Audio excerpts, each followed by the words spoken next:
Mabuhay! Hello guys! Eto, gala tayo dito sa park. Medyo, maggagabi na siya. Pero mag-walking lang tayo saglit. Dito tayo, pumaba tayo dito sa my park. Ayan, dahil may makakasalubong tayo. Linis muna natin ang camera. Ayan, di ba? Ang ganda-ganda ng ano. Marami dito nagpipictoria ko. Photo shoots, nuptial, tapos graduation, kung ano-ano pa. Yan, ang ganda-ganda ng park. Ito, mga bulaklak na yan, pinapalit-palitan lang yan siya. Ayan, ano ngayon, mga halaman ngayon. Ayan, diba? Ang ganda ng park. Kita mo yung hagdan doon sa likod ko. Ayan, fountain. Ang ganda. Ang ganda ng fountain.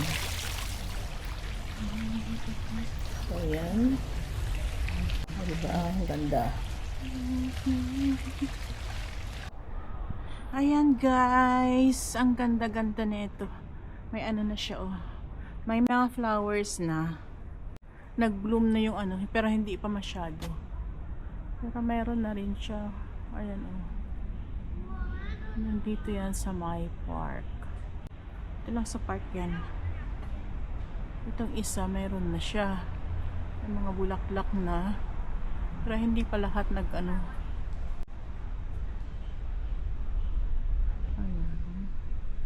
Pero yung ano, yung dalawa dito, tatlong puno to eh. Tatlo ba? Ay, apat. Ayan o, yung dalawa, puro buds pa lang. Ayan. Kalbo na. Pero ayan na, mga bulaklak na yan siya o. Yung maliliit na yan. Ayan. Mga bulaklak na yan siya.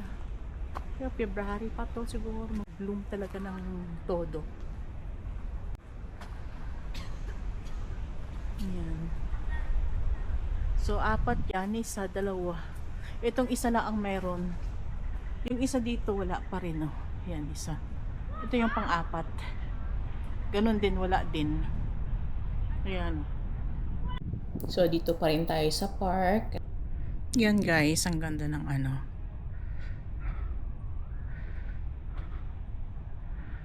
Colorful siya. Ang ganda ng flowers. Mga simpleng bulaklak lang naman siya.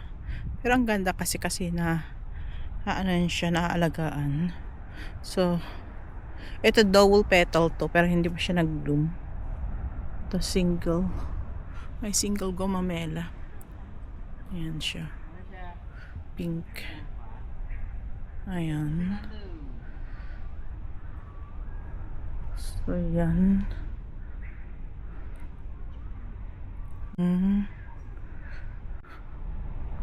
So, yan lang. Pag tayo ay medyo stress na, labas muna, tingin-tingin muna sa paligid. Yan. Kakawala din ng stress pag maganda yung nakikita mo. Tapos yung natures, makinig sa mga ibon, sa mga huni ng ibon, kahit sa mga fountain, yung falls ng water. Nakaka-relax din yan. So, yan. Minsan, upo-upo ka lang dyan. Kahit mag-isa ka lang, magmuni-muni. O, diba? Sarap ng pakiramdam pag ganyan. Maluwag naman yun dito. Yan. Ang ganda ng pagkakaano nila. Pero etong bulaklak na to, pinapalitan nila yan. Pinapalitan nila.